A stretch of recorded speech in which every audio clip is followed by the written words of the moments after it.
مناظرہ سارا میری طرف موڑ دیا. اب آپ بھی کچھ کریں. اللہ ماشاءاللہ بہت عمدہ.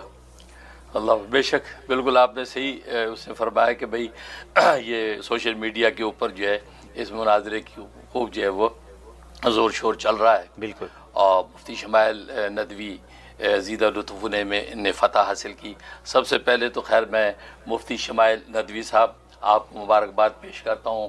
آپ نے یہ مناظرہ جیتا اور جو ہے وہ بہت اچھے علمی اور عرفانی انداز میں ماشاءاللہ اللہ تبارک و تعالی نے آپ کو فتح دی.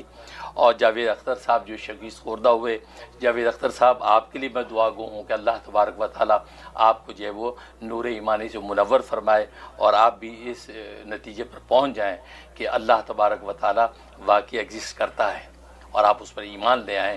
اللہ تبارک و تعالی مبارک کرے.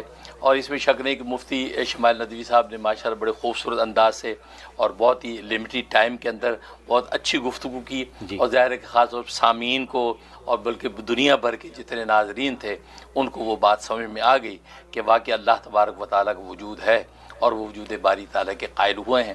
اور جاوید اختر صاحب ظاہر ہے کہ اپنا موقف جو ہے وہ اس کو جو ہے وہ ثابت نہیں کر پائے اور بہت سے جو ہے وہ الجھنوں کے اندر جو پھنس گئے، جس کے نتیجے میں ظاہر ہے کہ یہی اعلان ہوا کہ بھی وہ شکست خوردہ ہو گئے. باقی اس حوالے سے ایک چھوٹی سی نصیحت میں ضرور مفتی شمائل ندوی صاحب کو کروں گا کہ اس قسم کے مناظرے ظاہر آئندہ آپ کی زندگی میں ضرور آتے رہیں گے. یہ پہلا اور آخری تو نہیں، پہلا تو ہے لیکن آخری نہیں ہے. کیوں؟ اس لیے کہ مناظرے جب ہوتے ہیں تو اس کے بعد اس کا جو کنکلوژن ہے وہ بڑا جو ہے وہ میٹر کرتا ہے. جیسے آپ نے عام دنیا کے کھیلوں میں مقابلوں میں دیکھا ہے کہ جب اینڈ ہو جاتا تو پھر وہ باقاعدہ ریفری اعلان کرتا ہے کہ یہ فاتح ہے، اس کا ہاتھ اٹھاتا ہے اور وہ یا جو دوسرا جو ہوتا ہے شکست خوردہ بھی اس کا ہاتھ خود اس کو اٹھاتا ہے. مطلب اس طرح کا کنکلوژن ہونے کے بعد اب وہ چیز اینڈ ہوتی ہے. یہ یہاں پر یہ نہیں ہوا. اور آئندہ میں ضرور کہوں گا مفتی صاحب سے کہ یقیناً آئندہ آپ انشاءاللہ اللہ آپ سے کام لیں گے. اور ظاہر ہے کہ ابھی آپ کی انشاءاللہ وہ زندگی کے یہ نا نوجوانی ہے، صالح نوجوان ہیں، اب آگے انشاءاللہ سلسلہ چلے گا. تو لیکن اس چیز کو ضرور سامنے رکھیں کہ اس لیے کہ میں یہ دیکھ رہا ہوں کہ سوشل میڈیا پہ بہت سے لوگ ایسی باتیں کر رہے ہیں. آج یہ کس نے کہا فتح ہو گئی؟ کہاں اسٹیج سے کب آفیشیل اعلان کہاں ہوا فتح کا؟ یہ کس نے کہا جی ان کو شکست ہو گئی؟ وہ جو جاوید اختر تو خیر مانے ہی نہیں، وہ تو انکار کرتے رہے کیسے شکست ہو گئی. تو یہ ساری چیزیں اس لیے تو کہا جاتا ہے نا کہ وہ یہ عام کھیلوں کے اندر بھی شکست خوردہ جو ہے وہ فاتح کے ہاتھ کو خود اوپر کرتا ہے. یہ تسلیم ہے شکست کی. تو تسلیم کرنا یہ آفیشیل طور پہ گویا کہ اینڈ ہو گیا کہ آپ ہار گئے اور وہ تاریخ کا حصہ بنتا ہے. یہاں پر چونکہ شاید یہ چیز نہیں ہو سکی یا مفتی صاحب کا بھی پہلا مناظرہ تھا اس انداز سے تو اس سے نا تجربہ کاریاں بھی سامنے آ جاتی ہیں. تو اب یہ لوگ بہت سے مخالفین یہ بات اٹھانے لگے جی کس نے کہا فتح ہو گئی؟ وہ تو کچھ بھی نہیں ہوا، وہ تو ایسے شور نعرہ لگا دیا. نہیں، اس لیے فتح بہرحال ہو گئی ہے. لیکن مفتی صاحب سے درخواست ضرور کروں گا یا ان کے جو بھی ان کے جو ہے منتظمین سے کہ آئندہ ایسا کوئی مناظرہ ہو تو آخری جو کنکلوژن ہے جو بھی ہوسٹ تھا وہ ہوسٹ باقاعدہ بطور ریفری بن کے وہ اس کا اعلان کرے، یا جیوری سامنے موجود ہو 2-4 بندوں کی، وہ جیوری باقاعدہ اعلان کرے، فیصلہ کر دے کہ نہیں جی فتح ہو گئی اور وہ اعلان آفیشیل ہو اور آفیشیل ہونے کے بعد اب جو ہے اس کو وائنڈ اپ کیا جائے. اس کا فائدہ یہ ہوگا کہ کسی کو یہ کہنے کا موقع نہیں ہوگا یا تاریخ کا حصہ نہیں بنے گا اگر جی فتح وطا نہیں زبردستی نعرہ لگا کے نکل گئے، ایسا کہنے کا موقع نہیں ملے گا. اس چیز کا اندر خیال رکھیں، اس سے انشاءاللہ فائدہ ہوگا. اب رہا باقی آپ نے جو سوالات کیے کہ وجود باری تعالیٰ کو آپ کس عقلی دلیل سے ثابت کریں گے، تو پہلی بات ہے کہ ثابت کرنے کی ضرورت ہی نہیں. ثابت اس چیز کو کیا جائے کہ جو موجود نہ ہو. جو چیز پہلے سے موجود ہے اس کو ثابت کرنے کی ضرورت کیا ہے؟ ہاں البتہ اس کو ظاہر کرنے کی ضرورت ہوتی ہے، ثابت کرنے کی ضرورت نہیں ہوتی. اللہ تبارک و تعالیٰ تو ہر ایک کی فطرت کے اندر موجود ہے. اس کا اللہ کے وجود کا اقرار تو ہر ایک کی فطرت اور عقل کا حصہ ہے. اس کو ثابت نہیں، اس کو ظاہر کرنے کی ضرورت ہے. اس لیے کہ اللہ تبارک و تعالیٰ کا نام الظاہر بھی ہے، تو لہٰذا الظاہر جو ہے اس الظاہر کے جو صفاتی نام کا اجلال جو ہے وہ اس کے اوپر ڈالنے کی ضرورت ہے جو الباطن کے اجلال کے اندر پھنسا ہوا ہے. کیونکہ ایتھیس جو ایتھیس کے لیے وہی اللہ الباطن ہے، الباطن کو میں نے چھپا ہوا. تو ایتھیس جو ہے وہ اپنی بد عقلی کی وجہ سے یہ سمجھ رہا ہے کہ اللہ تبارک و تعالیٰ موجود نہیں ہے، حالانکہ اس کی فطرت کی آواز ہے کہ خالق موجود ہے. فطرت کی آواز ہے، لیکن اس کو اس کی وجود ہونے کے، اس کی ایگزسٹ کا احساس نہیں ہے۔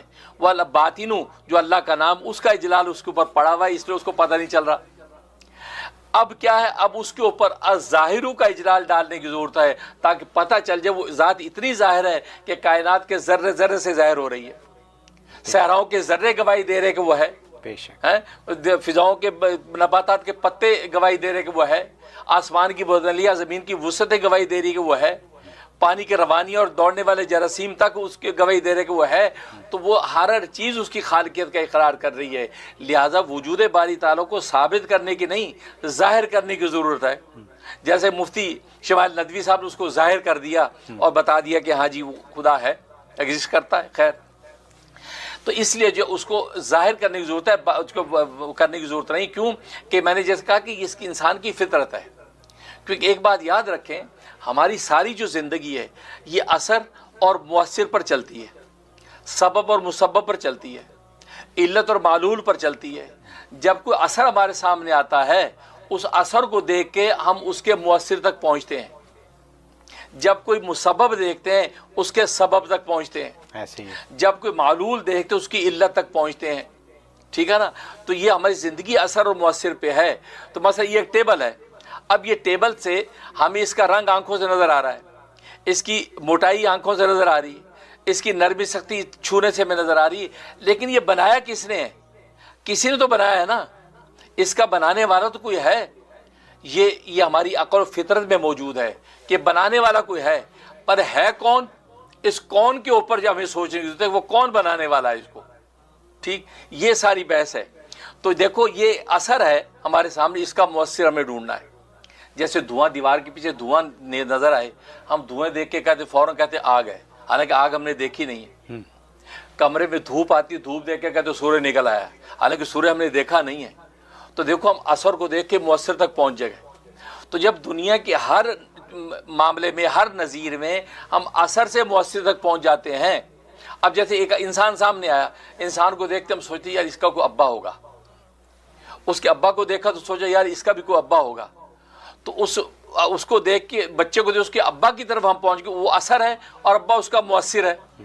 تو اثر سے مؤثر تک ہم اپنی عقل سے پہنچ گئے، ہم بھی فطرت سے پہنچ گئے۔ بالکل اسی طریقے سے یہ پوری کائنات کو دیکھ کے اس کائنات کے بنانے والے تک پہنچنا ہم پر لازم ہے، کیونکہ کائنات اثر ہے، بنانے والا مؤثر ہے اور وہ خدا ہے۔ ٹھیک، تو اس لیے اثر اور مؤثر پر ساری کائنات چلتی ہے، لہذا ہماری فطرت کی آواز یہی ہے کہ خالق ہے۔ تبھی قرآن کریم میں اللہ تبارک و تعالی نے فرمایا قل، اے پیغمبر کہہ دیے، هو اللہ احد، وہ اللہ ایک ہے۔ وہ کون اللہ؟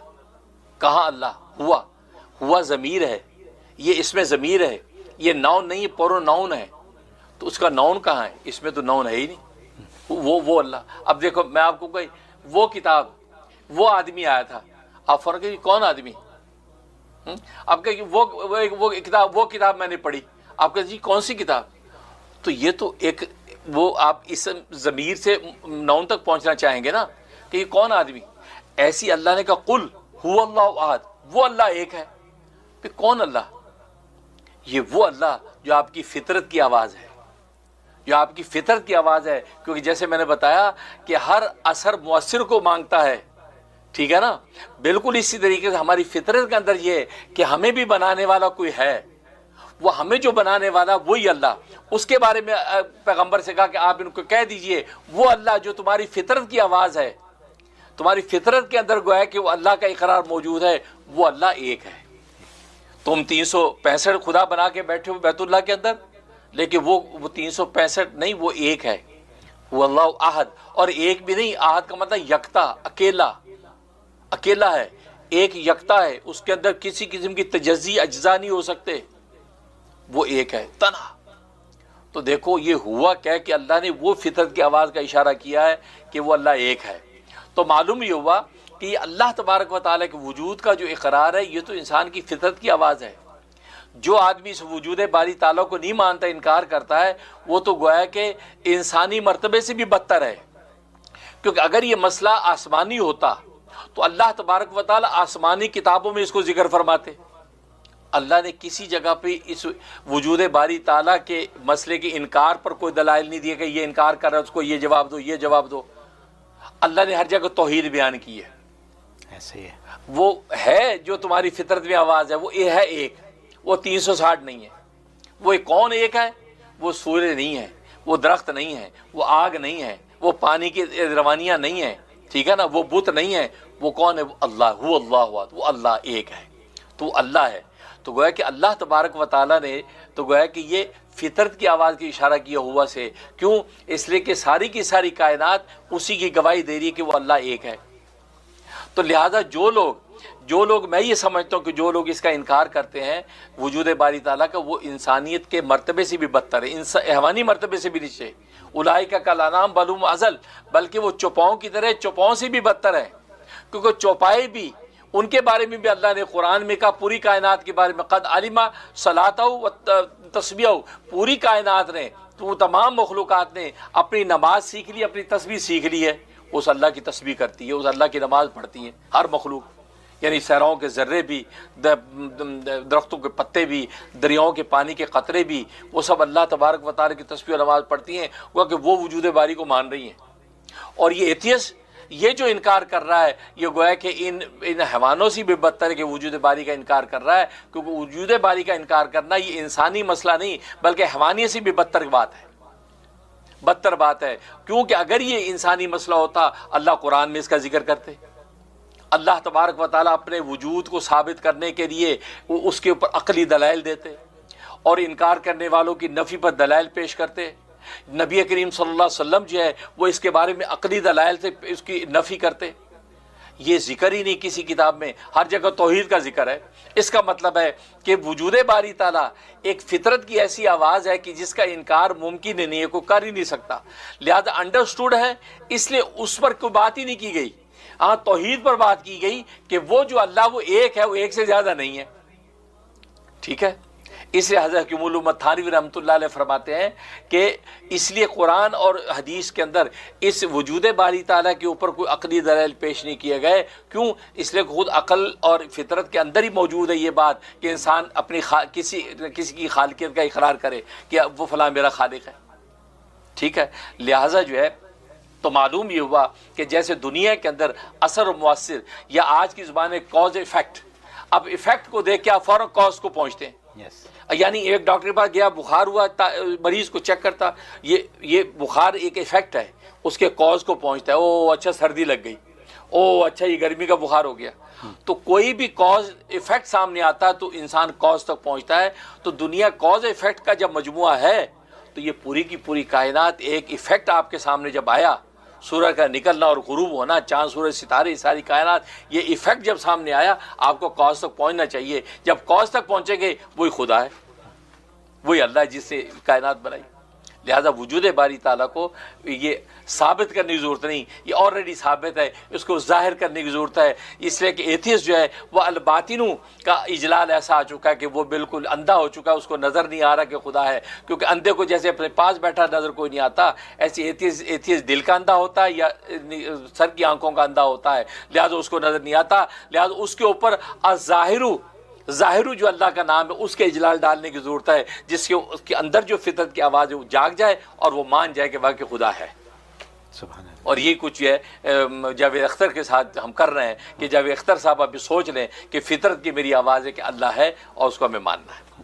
یہ بات. دوسرا جو سوال کیا کہ دنیا ٹیسٹ کے لیے، یہ عقلی دلیل سے ثابت کریں. بھائی آپ ثابت کر دیں کہ ریسٹ کے لیے، ٹھیک ہے، آپ ریسٹ کے لیے ثابت کر دیں. اگر آپ ریسٹ کے لیے ثابت کر دیں گے تو ہم گیو اپ ہو جائیں گے.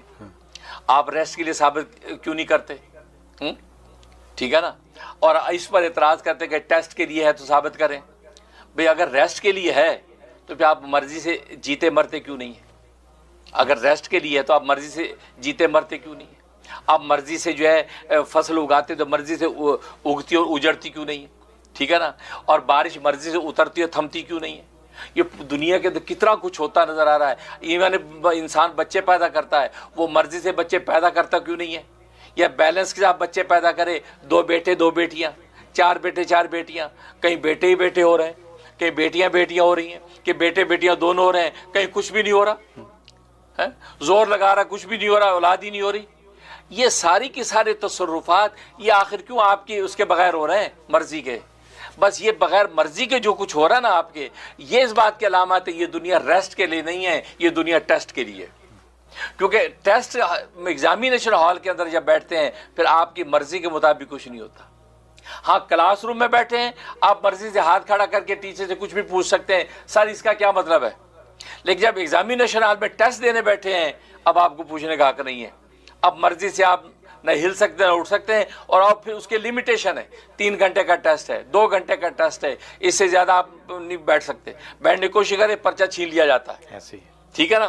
بالکل اسی طریقے سے جب دنیا کے اندر بھی اللہ نے اتنے نظائر پیدا کر رکھے ہیں کہ ہر اس ٹیسٹ کی لمیٹیشنز ہیں کہ اتنے گھنٹے کا مقابلہ ہے جی، اتنے گھنٹے کا آپ کا ٹیسٹ ہے جی، اس سے زیادہ آپ کچھ نہیں کر سکتے.